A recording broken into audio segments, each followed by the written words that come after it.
Welcome back mga kabayan, nagbabalik po muli ang inyong lingkod upang magbigay sa inyo ng mga bago at nagbabagang mga balita. Senator Bato de la Rosa, matapang na kinastigo si Kuting sa kanyang panayam. Sinabi pa umano ni Senator Bato kay Kuting na magpakalalaki siya. Kaya siguro tila na lang ang pag-atake ni Kuting kay former President Rodrigo Roa Duterte. Baka naman may something. Bakla ata tong Kuting na ito at crush niya ata si Tatay Digong. Kuting ba talaga? O baka naman Hello Kitty kasi hindi ka marunong magpakalalaki. Tama si Senator Bato, dapat ang isang lalaki ay matapang, may paninindigan at dapat may isang salita, hindi yung pabago-bago ang isip. Huwag kang double-minded. Okay lang sana kung ikaw lang ang naapektuhan, pero hindi. Nadadamay ang ating bansa at ang mga taong bayan, lalong-lalo na ang mga kabayan na nahihirapan mag-provide sa kanilang pamilya. Para sa buong impormasyon, panoorin ang buong video at kung bago ka pa lamang sa aking channel, huwag kakalimutang mag-subscribe, pindutin ang notification bell at piliin ang all upang laging maging updated sa mga bago at nagbabagang mga balita. At sa mga solid viewers natin dyan, maraming salamat po sa patuloy na pagtangkilik sa ating channel. Ang isyungang ito ay naging usap-usapin din sa social media. Merong isang netizen na nagsabi, Senator Bato is real person, straight to the point magsalita. Tama po lahat ng sinasabi niya, Bato for President soon. At sabi din ng isang netizen, hindi ako bumoboto ng presidente pagbotohan. Palaging blanco ang presidente ang balota ko. Kahit si Tatay Digong, di ko binoto kasi di ko siya kilala, pero buong pamilya ko binoto si FPRRD dahil sa mga debate at kampanya na pinuntahan nila Tatay Digong. At kay Tatay Digong lang namin naramdaman na meron talagang Pangulo ng Pilipinas. Sayang yung boto ko. Di ko ramdam si Marcos kasi si Tatay Digong hanggang dito sa Japan ramdam namin. VP Sara for President. At sabi din ng isang netizen, dapat mag-private privilege ka na, Senator Bato, at huwag nyo gayahin ang Senate President nyo na sunod lang ng sunod sa gusto ng lower house. Dapat may paninindigan din kayo dyan sa Senate kasi equal in power kayo ayon sa Constitution. Minsan naiinis, minsan nakakatuwa, madalas matuwa dahil grabe 'no. Ano kaya pinag-iisip na naman ng mga Duterte nang bitawan ni Inday Sara yung pananalita? Ayon sa isang translasyon na napanood ko, translation 'no, nababalitaan niya raw na wala ng balak tumakbo si Pulong at tsaka 'to si, Baste. Kaya siya raw ang tatakbo. Naku, ang dami pong haka-haka ngayon sa internet 'no. May mga nagsasabi na sinigurado na raw ni VP Inday Sara yung pagtakbo niya sa 2028 election. Ano sila 'no, anong tawag diyan, yung masyadong makulay. Masyado po makulay ang politika sa mga Duterte. Makulay na ang politika, pinakukulay pa ng mga mahihiwagang pananalita. Meron na naman tayong pag-iisipan. Ano ang kahulugan ni Inday nang tatakbo siya sa susunod na eleksyon? Ay nako. O yan ang parte ba ng pangkukumbinsi niya, no? Ito ba yung kanyang pangkukumbinsi sa kanyang mga kapatid na tumakbo kayo? Huwag niyo akong iiwan. Abangan po natin yan. Okay, anyway, punta po tayo rito sa malulupit na pananalita ni Bato, ni Senator Bato. Basahin po natin para mas malupit po ito. Be man enough. Alam niyo, matigas po itong pagkakaano ni ano, no? Just tell us the real score, no? Magpakalalaki po kayo, mahal na Pangulo. Sabihin niyo na sa amin kung ano talaga ang pangyayari, kung ano talaga, no? Tungkol ba saan tong magpakalalaki kayo, mahal na Pangulo. Ito po, ang sinabi po nito ni kung tapatin na raw, no, i-disclose na ni Pangulong Marcos kung talaga bang pinapasok niya, no? Kung talaga bang pinapasok niya itong ICC o hindi. Eto pa ang mga binitawan, "Sabihin lang, wala namang problema dun," sabi ni Senator Bato. "Wala ng patalikod na transaksyon." Aray, grabe 'no, ha? Iindahin mo 'to kung kayo po ay sa mga patawa-tawa pa na mga supporter ni BBM, pag-isipan niyo 'to, 'no, ulitin natin. Sabihan lang, wala namang problema dun, wala ng patalikod na transaksyon. Grabe, patalikod na transaksyon. 'Pag sinabihan mo ako noon na hindi sila puwedeng pumasok at biglang nagbago ang ihip ng hangin at ngayon ay pumayag na kayo, please tell us. Eh, bakit gusto mong malaman, Senator Bato?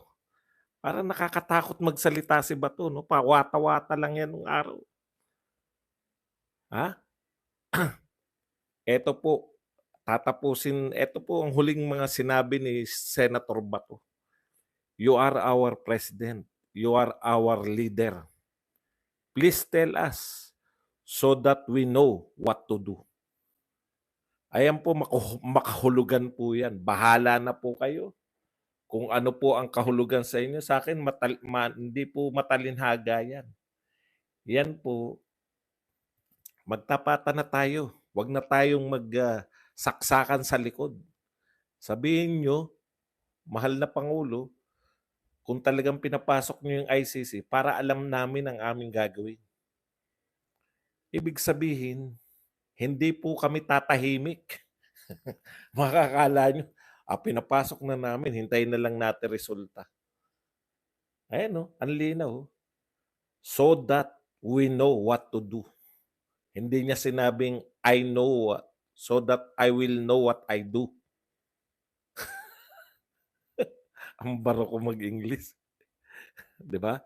We know what to do. Matindi yung mga binibitawan nito, medyo parang amlodipin. Parang unlodipin na 'to, ha? Putya, mga kapit po tayo. Parang mapapapunta na tayo sa Davao. Parang bigla tayong tatakbo ng Davao.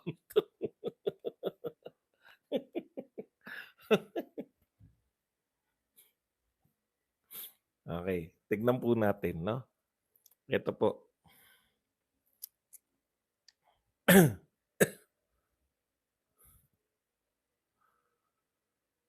Sa isang banda po kaya pag-isipan po natin, isipin niyo po yung mga kahulugan na yun. Tapos eto po, sa isang banda naman, inaakusahan na po ni Senator Bato pa rin 'no, Senator Bato.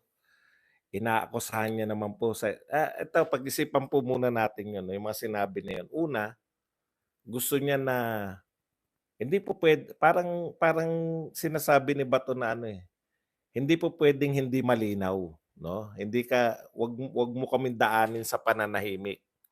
Parang ganito yung sinasabi ni Senator Bato, eh. "Wag mo kaming daanin sa hula-hula, kami manghuhula kung ano, kung nariyan na ba 'yan." Kasi ang linaw po rito, eh, 'no? Meron po ditong sinasabi na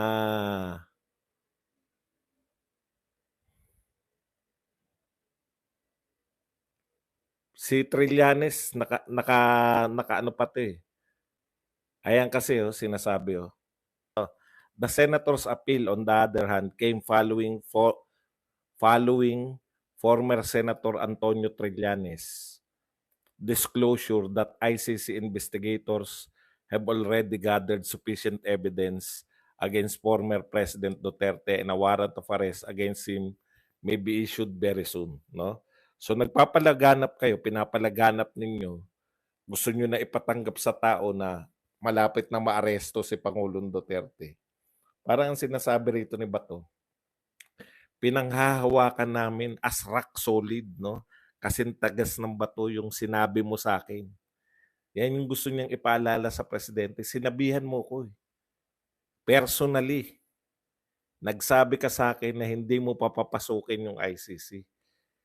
Tapos ngayon nababalitaan namin na warrant of arrest na lang ang hinihintay. Ang point dito ni Senator Bato, hindi po puwedeng manahimik ka lang.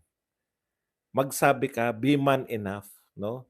Magpakalalaki ka kung talagang nagkasaksakan sa likod, kung talagang pinapasok niyo yung ICE kasi nakita niyo naman yung pronouncement ni ano, may may pronouncement dito si dating spokesperson Attorney Harry Roque.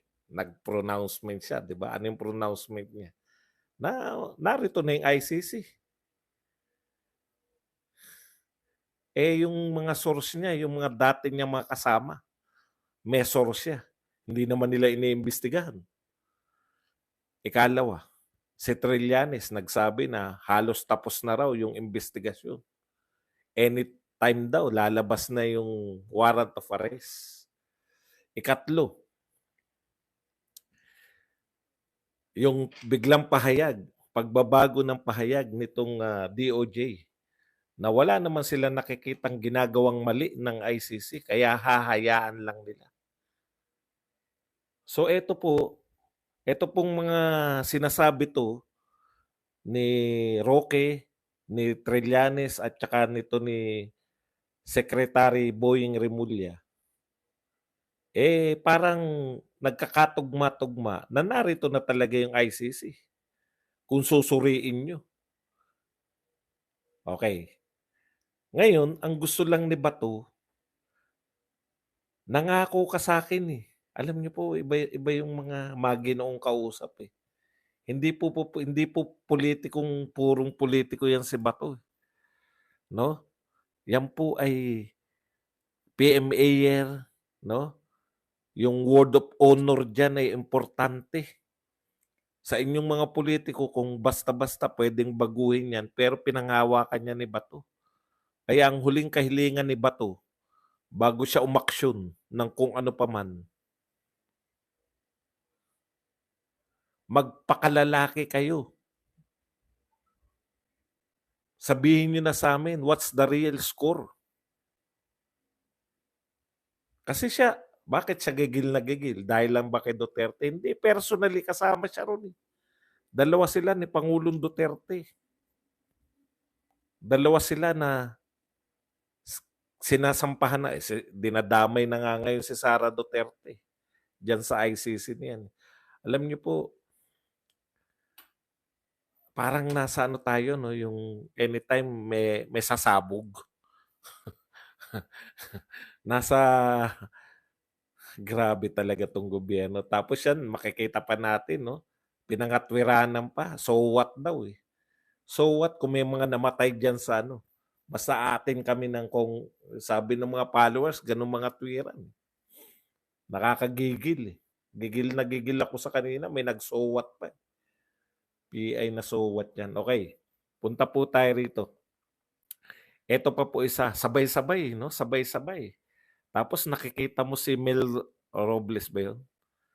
Mel Robles na wata-wata kasama yung ano, no? Yung nakakapanggigil po yung mga itsura nila na nakikita mo balewala lang lahat, oh. 15 na po ang namamatay sa landslide doon sa Davao. Davao de Oro ba? O Davao, basta. Yung nagtatawanan pa, nakita mo na yung Mel Robles na tawang-tawa pa. Kasama yung grabe. Sabi ko, mga ano tong tao na to, yung may immune sila sa nagaganap. Okay. Isa pa. Si Bato, nagsabi rin, no? May nagsabi sa kanyang congressman, wag na tayo magpaligoy-ligoy. Tinukoy na ikaw, Martin. Ikaw ang pasimuno niyang ano na yan. Sinabi na ni Senator Bato. A Congress member told him, Speaker Martin ordered his colleagues, inutusan ni Speaker Martin ang kanyang mga kapwa congressman to facilitate the push for People's Initiative in a bid to amend the 1987 Constitution. O very obvious naman. Sa nung as early as December, ina-announce na po ni Dong, ano na nga yun, ni Congressman Dong, no?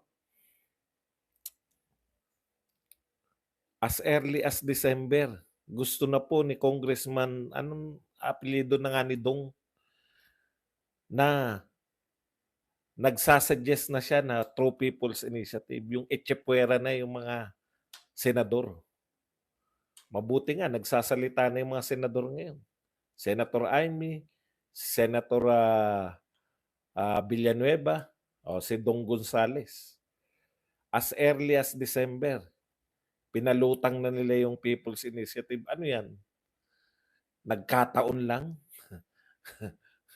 Nagkataon lang na sinabi ni Deputy Speaker Dong Gonzales na True People's Initiative tapos may nag-People's Initiative. Parang mas mahirap pong paniwalaan yun.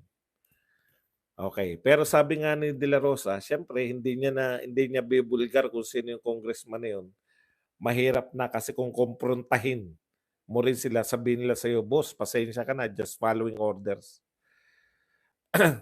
So following orders lang daw sila. So mahirap din sisihin mo sila. Pero ayon na rin kay Senator Bato, kung tutusin, pwede talaga silang sisihin. Hindi po pwede yung following orders ka lang ng following orders. Di po ba?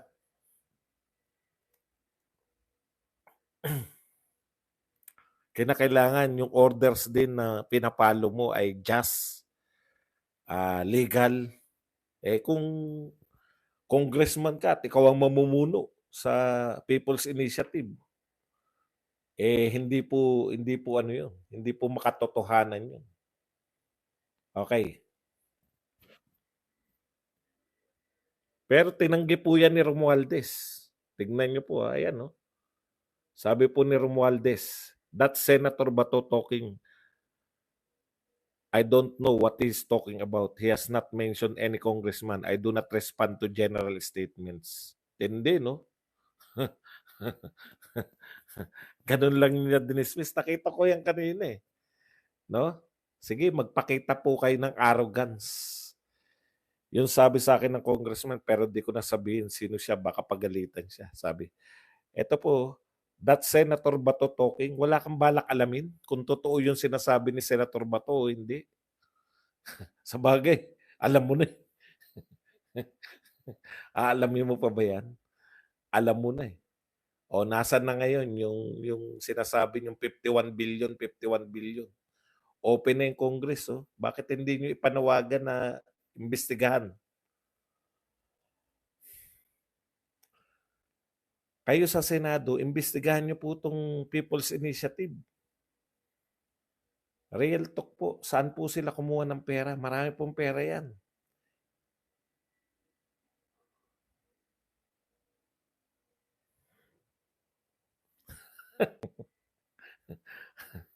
Paki-volume lang po sa mga hindi makarinig.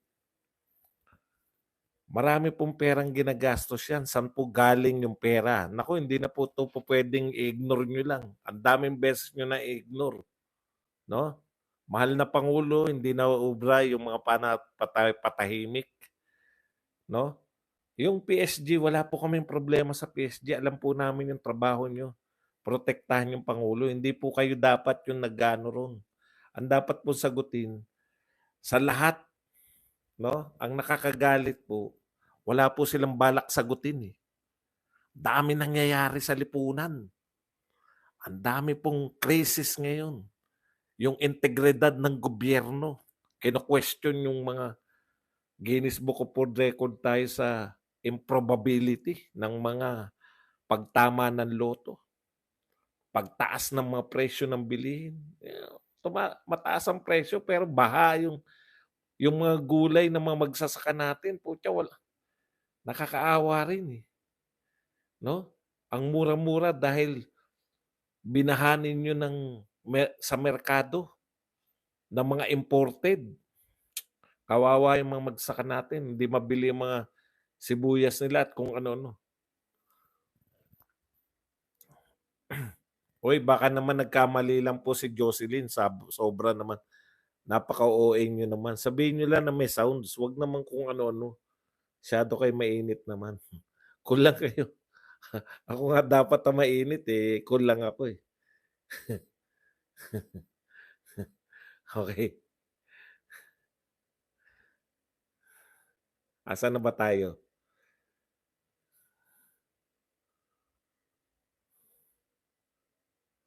Eto po 'no,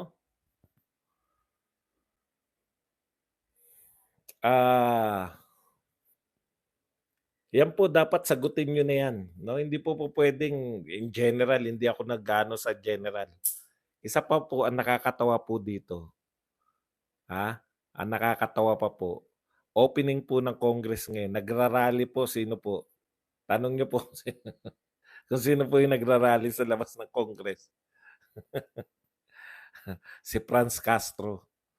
Alam niyo, wala naman po, ako nakita niyo naman nag-rally tayo, eh, 'di ba? Kaya lang po, ako hindi naman ako pinasusuweldo ng pamahalaan, eh. Nakukuha niyo po, ang mga congressman po pinasusuweldo ng pamahalaan para po alam niyo po ba kung bakit nagra-rally ang mga tao? Meron po silang hinaing. Yung hinaing po nila para mapakinggan ng gobyerno, kaya sila nagra-rally, 'di po ba? Eh, congressman ka, nira-rally mo yung Congress. Hindi ba pumasok ka ro'n sa Congress at questionin mo kung ano yung kino-question mo sa kalsada? Kasi may suweldo ka. Eh, yun ang hindi yata maunawaan ng ating mga congressman, eh. Binoto po kayo at pinasusweldo ng pera ng taong bayan para yung nakikita ninyong problema, lutasin niyo sa loob ng Kongreso. Ibig niyong sabihin, sasabihin niyo lang, "Hindi namin kayang lutasin 'yan. Kaya dito na lang kami, magra-rally kami." Eh, bakit pa kayo pinasuweldo? Hindi hindi ko tumakbo kayo, hindi naman kayo pinilit. Nung nanalo kayo, magra-rally lang kayo. Naroon po, nakita ko po si Franz Castro, ang tinututulan niya po yung tyansa. Eh, mga kasama mo nga, hindi ko makuha, eh. Mga kasama mo nga yun nagcha-tyansa, yung pasimuno niyan. 'Di diyan ka mag-ingay sa Kongreso. Katulad ng ginawa mo nung kay Sara Duterte, 'pag pinagpatayan ka ng mic, tsaka ka magpa-interview, pinagpatayan ako ng mic. Eh, samantalang ang gusto ko lang, eh at tsaka, ikalawa, Tambi, 'di ba wala pa yatang isang buwan pinagtatanggol may resolusyon pa kayo. May resolusyon pa kayo para ipagtanggol si Franz Castro. Nasaan na ngayon si Franz Castro? Nariyan sa labas ng Kongreso nagra-rally. Ako po hindi. Tama po ako nag-rally, 'di ba, nakita niyo naman ako. Eh, hindi naman ako pasweldo ng pamahalaan. Gusto ko marinig sa tao na hindi niyo dapat kinakasuhan si PRRD kaya ako nag-rally. Etong mga 'to, ano yung tinututulan niyo? Hindi ba lahat ng tinututulan niyo kaya kayo pinasuweldo? Pinapasuweldo ng pamahalaan para ayusin niyo sa loob?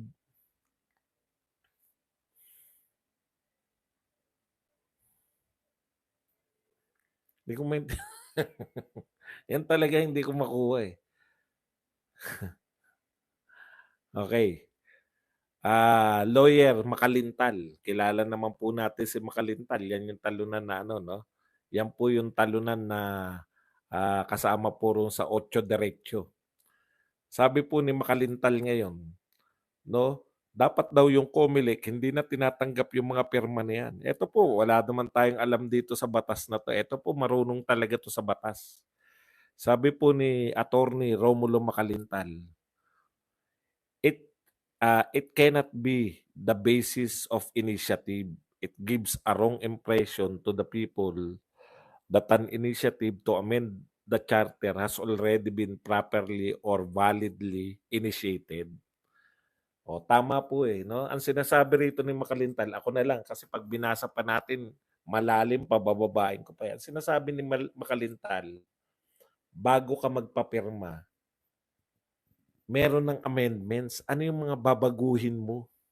Alam niyo 'yun? Eto pinipetisyon namin, nagpepetisyon kaming mga mamamayan dahil gusto namin baguhin itong nakalagay sa konstitusyon.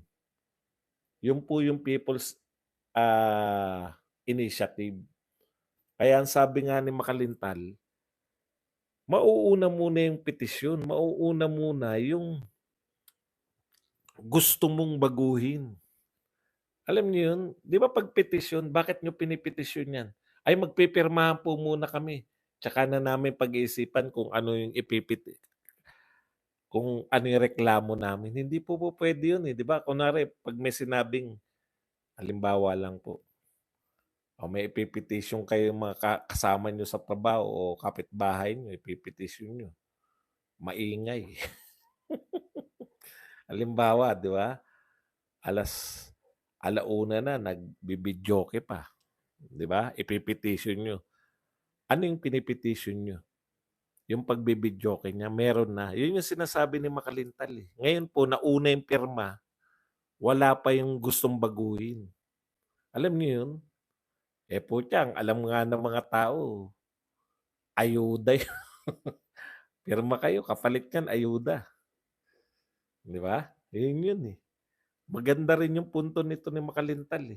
Kaya sabi niya, bakit nyo tatanggapin yung mga pirma na yan? Dapat mauna muna yung petisyon. Mauna. Late na, nagbablog pa. Wala po tayong pakialaman. Mauna po yung gustong baguhin, tapos dapat nabasa raw yun nung mga pumirma bago sila pumirma. Yun yung gustong sabihin ni Makalintal. Nauna po ngayon, pirma muna bago yung babaguhin sa saligang batas. O, yun po. Paano po yan? Dapat kukwestiyonin. Kaya lang, paubaya na po natin sa matatalinong abogado yan. Okay. Hindi po, pasensya na kayo. Alam niyo po nangyari, hindi na po sana ako. Ito na naman po yung nasobrahan po ako sa kalalakad, no? Yung dapat siguro magpa-program na ako. Ito pong after lunch, lakad lang ako ng lakad. Para ako si Manuel Bilibit. Yun nalibang ako. Alam nyo kasi ngayon dito sa labas, ang sarap po ng hangin, para ako nasa Baguio. Nag-live ako ng tapos hindi mo namamalayan, lakad ka ng lakad. Pagkatapos ko mag-live, lakad ako, lalayo. Layo talaga na narating ko, naikot ko tong mga BGC. Yung mga high street, naikot ko po. Tapos hindi ako napapagod. Biglang pag-uwi ko, bigla ako napagod. Sabi ko, patay. Yari na naman yata ako. Mabuhay ang magulong schedule ni Badong.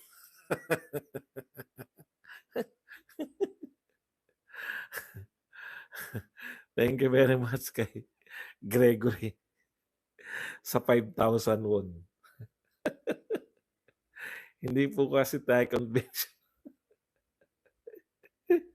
Pasensya na po. Okay. Yan lang po ang ating topic. Pwede na po tayong magbasa ng inyong mga komento. Sa napanood niyong video mga kabayan, ano naman po ang inyong mga opinyon? Ang ating comment section ay bukas para sa inyong mga komento at reaksyon.